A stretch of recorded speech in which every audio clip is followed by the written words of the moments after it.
ரொம்ப மகிழ்ச்சியா இருக்கு. இன்னும் தலைவர் வேலை எல்லாம் பார்த்துட்டு தான் இருக்காரு.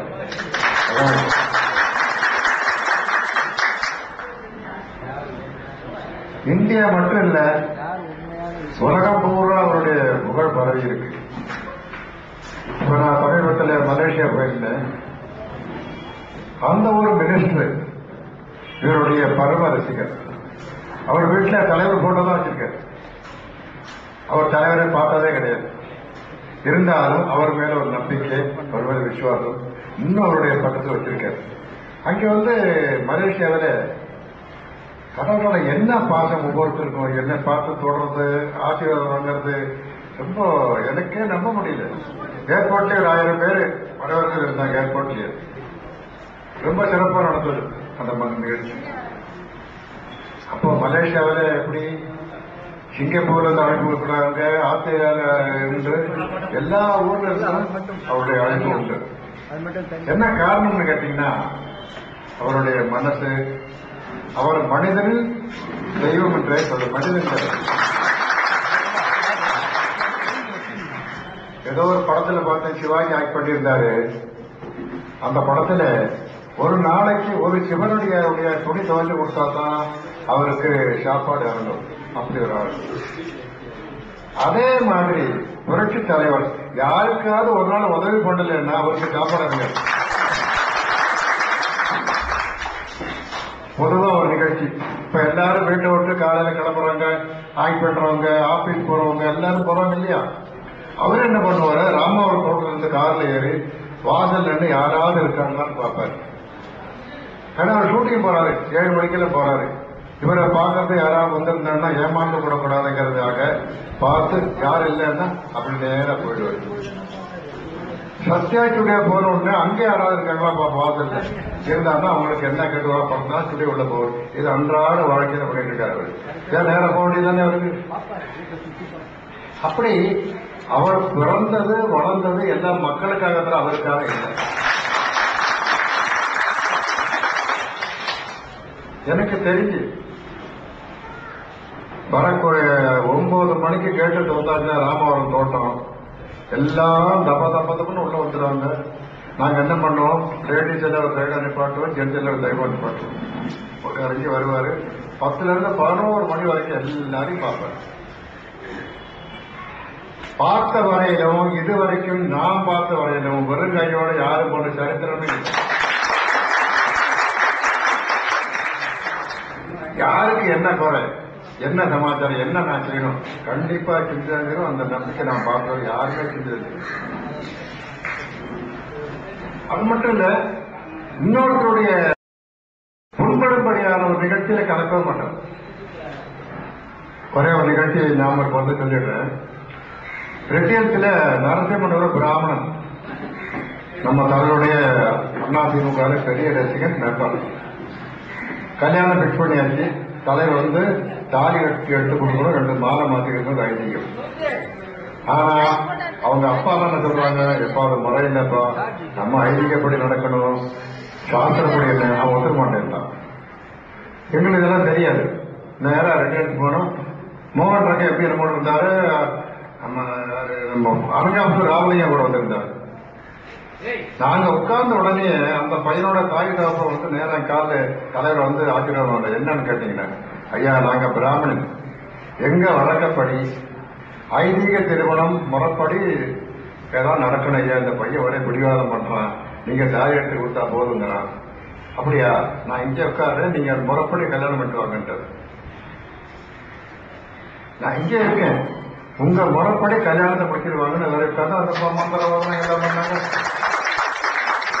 அந்த கல்யாணத்தை மறுபடி அவங்க நடக்க வச்சு அப்புறம் நேரம் வந்தான் ஆசீர்வாதம் வருவது. அல்ல அப்பா அம்மா காலை விழுந்தார், எந்த இல்லை அப்படின்னா அங்க அனுப்பிட்டு வெயிட் பண்ணாரு. சரிங்க, அசம்பிளி நேரம் அப்போ எட்டு அந்த மாதிரி. ஏன்னா அந்த மனிதன் மனதில் புண்படக்கூடாது. அதனால அவருடைய சொல்லிக்கிட்டே போறா. நான் புக்கா எழுதிட்டேன், 2 புக் வழியாகவும் நம்ம பத்திரிகை வாயிலாகவும் நான் எழுதிட்டு தான் வந்திருந்தேன். 1 வருஷம் 2 வருஷம் 5 வருஷம் எழுதினாலும் பத்தாது அவருடைய சமாச்சாரம். இப்படி ஒரு பிறவியை நான் பார்த்ததே கிடையாது. ஒவ்வொரு நடிகர் வீட்லையும் இப்ப சிவாஜி கணேசன் இருக்காரு, ஜெமினி கணேசன் இருக்கு, தலைவர் இருக்காரு, பெரிய பெரிய ஹீரோக்கள் அவங்க எல்லாம் அந்த காலத்துல. இந்த பெண்கள் என்ன பண்ணுவாங்க, ஊர்ல இருந்து நடிகரை பார்க்கறது. இப்படி பார்த்தா தலைவர் வீட்டுல எப்படியோ 10 பொண்ணு 12 பொண்ணு இருக்கும். சிவாஜி வீட்டுல இருக்கும், ஜெமினி கணேசன் வீட்டுல இருக்கும். சிவாஜி என்ன பண்ணுவாரு, பார்த்தோட நேரம் பேப்பர் வச்சிருக்க போயிட்டு இருப்பாரு காருக்கு. இவங்க பார்க்க முடியாது இல்லையா, அந்த நேரம் போயிடுவாரு தெரிஞ்ச மட்டும். ஜெமினி கணேசன் உலகே வர மாட்டோம், அப்படியே போயிடுவாரு. இங்க என்ன பண்ணுவார், லாட்ஜ் ரோட்ட வண்டி நிப்பாட்டிக்கிட்டு, வாமா ஏன் இப்படி வரீங்க, நீங்க தப்பு இல்லையா அப்பா அம்மா சொல்ல வர்றதுக்கு, சத்தம் போட்டுக்கிட்டு என்ன கூப்பிட்டு தான் 2000 ரூபாய் வச்சு உங்களை அனுப்ப போறீங்க.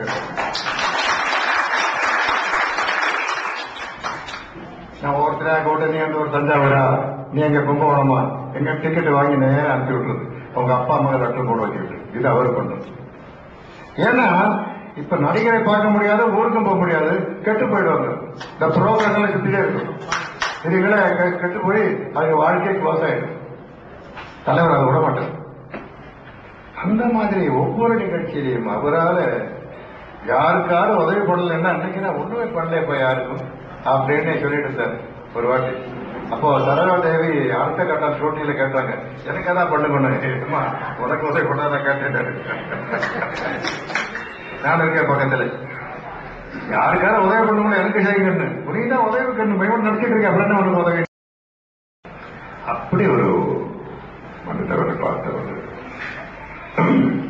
இன்னும் பார்க்க போனா எனக்கு ஒரு பெரிய பாக்கியம். இதை நான் சாயங்காலம் பேசலான்னு இருந்தேன். 1945 வருஷத்திலேயே தலைவருடைய அம்மா கையால பொங்கல் சாப்பிட்டாங்க.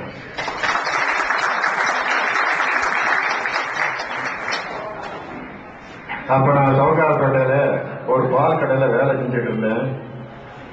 எனக்கு மாத சம்பளம் 40 ரூபா. எனக்கு நம்ம கடைக்கு தலைவரும் அவருடைய அண்ணன் சக்கரவாணி அண்ணன் 2 பேரும் சாப்பிட வருவாங்க.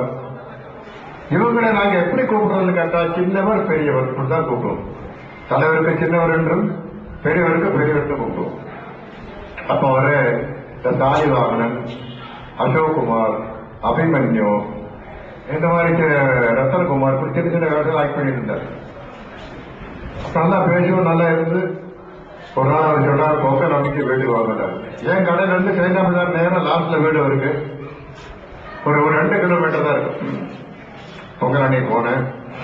அந்த அம்மா ரொம்ப சிறப்பா வரவேற்று உட்கார வச்சு, அந்த வீட்டுல யாரு இருக்குன்னா பெரிய ஒரு சம்சாரம் மீனாட்சி அம்மா இருக்கு, தலைவர் சம்சாரம் சதானந்தி அம்மா இருக்கு, அவங்க அம்மா இவ்வளவுதான் இருக்குங்க. எல்லாரும் ஒன்னும் உட்காந்து சாப்பிட்டு அம்மா பொங்கல் போட்டாங்க. ரொம்ப சிறப்பா இருந்தது. அவங்களுடைய அமைப்பு பார்க்கும்போது என்ன, ஒரு நேரா பார்க்கும்போது ஒரு தெய்வீக பாக்குற மாதிரியே தோணும் அந்த அம்மாவை. அவங்க தாயாரு அந்த பார்வை பார்த்தாலே நமக்கு அப்படியே குண்டலா போடணும். அப்படி ஒரு பிகர். எல்லாம் முடிஞ்சு பாருங்க, 4 அணா கொடுத்தாங்க எனக்கு. 4 அணா எனக்கு கொடுத்தாங்க. நான் ரொம்ப பெருசப்ப, ரொம்ப பெரிய காசு. அவரை என்ன சொல்றவன்னா, அவங்க குடும்பமே தானம் செய்யக்கூடிய குடும்பம், கொடை வந்தல் குடும்பம். இது ஒரு வாட்டி எம்என் நம்பியாரு சொல்லுவாரு, பொறியியல் வாய்ஸ் கம்பெனி மதுரை எல்லா ஆக்டரும் டிஎஸ் பாலையா, காளிநத்தன் தலைவர், அந்த கம்பெனி நாடகம். அப்ப சம்பளம் 8 அணா தான் சம்பளம், ஆளுக்கு 8 அணா சம்பளம். அதே 4 அணா தானம் பண்ணுவார் இவரு, 4 அணா தானம் பண்ணுவார். ஆரம்பத்திலிருந்தே அவருடைய அதோட சிறப்புன்னு கேட்டா, இது பெரியவர் சொன்னார், அவங்க அண்ணன் கேட்ட சொன்னார். சின்ன தலைவருக்கு 12 வயசு. இவர் ஆரம்பத்திலே பெரிய காங்கிரஸுக்கு பற்றுள்ளவர், காங்கிரஸ் ரொம்ப பற்றுள்ளவர். ருத்ராட்ச மாலையும் கதர் சட்டையும் தான் போடுவாரு. அப்ப ஒற்றவாட தேட்டர் வாட்டாக்கு ரோட்ல நடந்துட்டு இருக்க அந்த எல்லா அந்த தேட்டர் நடக்கணும், வேற தேட்டர் கிடையாது. இவன் என்ன உடனே அண்ணன் கிட்ட போய், நான் போய் கொட்டை நாடா கொட்டை வரையும் போயிட்டு வரேன். சரி போயிட்டு வராரு. இவரு காலையில போனாலும் ஆலய காலையில இவர் என்ன பண்ணிருக்காரு, அங்க ஒரு கல்லு கடையில காங்கிரஸ்காரங்க கல்லுக்கடை வழிகாடு மறியல் பண்ணிட்டு இருக்காரு. இவரும் போய் கலந்துக்கிட்டாரு. விடுவானா நேரா முடிச்சு ஆனைக்கோட்டை போலீஸ்ல கொண்டு போயிட்டாங்க. அங்க இருந்து பூக்கடை கொண்டு போயிட்டு இவரு தம்பியை காண தேடி பார்த்தா இங்கே காணும் அங்கே காணும். அங்க போனா போலீஸ்காரன் ஏங்க அந்த வயசுல உங்களுக்கு தேவையா போங்கன்னு சொல்லி துரத்தி விட்டாங்க. அப்பவே அவர் அந்த அந்த கல்லு கடைக்கு அப்ப எதிர்ப்பா வச்சிருக்காங்க அந்த காலத்திலேயே அந்த கட்சியில. இந்த மாதிரி அவரு அந்த ஒரு கட்சியில இருந்தாலும் அந்த கட்சி உயிரையே கொடுத்து பேசிட்டு. அப்புறம் இன்னொன்னு சொன்னாரு. அப்புறம் இந்த நாடகம் காரைக்குடி போயிடுச்சு. காரைக்குடியில நாடகம் ஒரிஜினல் அங்க வந்து காந்தியடிகள் வந்தாரு. மகாத்மா காந்தியடிகள் அங்க பாகிஸ்தான் போட்டு ஊருக்கு அந்த ஏதோ பூகம்பம் முடிஞ்சு கலெக்ஷன் பண்றதுக்காக வந்திருக்காங்க காந்தியடிகள். புகழ்த்தா குறைந்த ஊர் பேர் ஞாபகம் இருக்கு. போனா எல்லாரும் நகை கேட்க பெண்கள் எல்லாம் கட்டி கொடுத்துட்டு இருக்காங்க. இவரு கேபி கேசவன் பேர் 3 பேர் இருக்காங்க. யார்ட்டையும் காசு இல்லை. பெரியவர் சின்னவர் தலைவர் வந்து 2 அண்ணா வச்சிருந்தார். அந்த 2 அண்ணா கொடுத்து காந்தி காலிட்டு ஆசீர்வாதம். அப்புறம் பெரிய பாக்கியம் செல்வார். அந்த காலத்திலேயே மகாத்மா காந்தி கிட்ட ஆதரவான தலைவர் அவரால் தான். அவருடைய வாழ்க்கையில பிடிக்கிறது. யாரையுமே நான் எத்தனை வாட்டி சொல்லியிருக்கேன். சாப்பிட்டு கேட்பாரு, சௌக்கியம்னு கேட்க மாட்டாரு. இல்லையா உடனே சாப்பிட்டு வந்தாரு. 9:30 மணிக்கு ராமவரம் தோட்டத்துல டிஃபன் ஆரம்பிச்சோம்னா 11 மணி வரைக்கும் டிஃபன்ல யாரு போனாலும் சாப்பிட்டா போயிடும். இதுக்கப்புறம் 1 மணிலிருந்து 3 மணி வரைக்கும் சாப்பாடு. சைவம் உண்டு, அசைவம் உண்டு. மணின்னு ஒரு சமையல்காரன் சைவத்துக்கு, காலை மட்டும் கறி குழம்பு வைக்கிறதுக்கு வேண்டி இப்ப எல்லாருக்கும் சாப்பாடு போடுவாரு.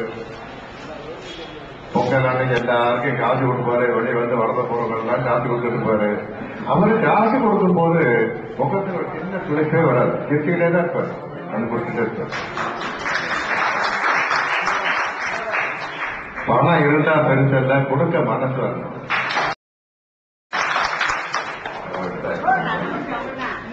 எங்களுக்காக மேலே பணம் கொடுத்துருவாரு. எங்களுக்கெல்லாம் 1000 ரூபாய் கொடுத்துருவாரு. மந்திரிகளுக்கெல்லாம் 200 மினிஸ்டர்ஸுக்கெல்லாம். அப்புறம் கீழே வந்தா 30, 40, 50. இப்படி ஒரு 5 லட்சம் 10 லட்சம் காலி ஆயிடும். அதை பத்தி கவலை விட மாட்டார். எல்லாருக்கும் கொடுத்தாதான் நிம்மதி வருது. இந்த பணம் வச்சு என்ன பண்றது? மக்களுக்கு அது எனக்கு வேண்டாம், அவருக்கு வேண்டாம். அவர் என்ன கொண்டு வர பாருங்க. அந்த வீடு எழுதி வச்சாரு, ஆபீஸ் எழுதி வச்சாரு, எல்லாத்தையும் எழுதி வச்சு அவருக்கு ஒன்றுமே கிடையாது. யாருக்கும் பண்ணல. சத்தியச்சூடி அப்படி எல்லாரும் எழுதி வச்சாரு கம்பெனிக்கு. இப்படி ஒரு அற்புதமான ஒரு மனிதரை பார்க்கறதுக்கு சாதாரண மனுஷன் இல்லை. இன்னும் வாழ்ந்துட்டு இருக்காரு, மேலதான் இருக்காரு, பார்த்துட்டு தான் இருக்காரு. நான் பேசுறதையும் கேட்டுட்டு தான் இருக்காரு. நான் சில நேரம் சொல்லுவேன். அவர் என்ன கேட்பாரு, கேப்பா இந்த மக்கள் வந்து நான் என்னப்பா செஞ்சு அவங்களுக்கு எப்படி என் மேல பாசமா இருக்கான்னு கேட்பாரு. அது உங்களுக்கு அவங்க தான் தெரிஞ்சு சொல்லுவாங்க. அவரே கேட்பாரு, நான் என்ன செஞ்சேன் உங்களுக்கு, என்னால ஏன் பாசமா இருக்காங்க. அது என்ன காரணம் கேட்டா, 8 மணிக்கு தலைவர் வர வேண்டிய கூட்டம் ராத்திரி 12:30 தான் வரும். அந்த கூட்டம் அப்படியே இருக்கும். ஒரு அவருக்கு ஒரு ஆளுக்கு சோத கட்டி வந்துடுவாங்க. அங்கேயே அங்கே இடத்துல உட்காரு. அந்த 12 மணி ராத்திரி கூட்டம் நான் பார்த்து வரணும். அவருக்கு மட்டும்தான் அந்த கூட்டம். எப்ப வந்தாலும் சரி அவரை பார்த்தே சேருங்க. ஒரே அந்த தமிழ்நாட்டில் அவருக்கு மட்டும்தான். உங்க எல்லாம் வந்திருக்கீங்க, எவ்வளவு சந்தோஷமா இருக்கு. வேற யாருக்காவது கூட்டம் வருதா? எத்தனை நடிகை இருக்கா? அவர் மட்டுமா நடிகை? யாருக்காவது இருக்கா? இல்ல. ஏன்னா அவங்க உண்டு, அவங்க வீடு உண்டு, குடும்பம் உண்டு பார்த்து உண்டு. இவர் எனக்கு குடும்பத்துக்கு இல்ல, மக்களுக்காக வாழ்ந்தாரு. அதான் மக்கள் சொல்லிக்கிட்டே போற.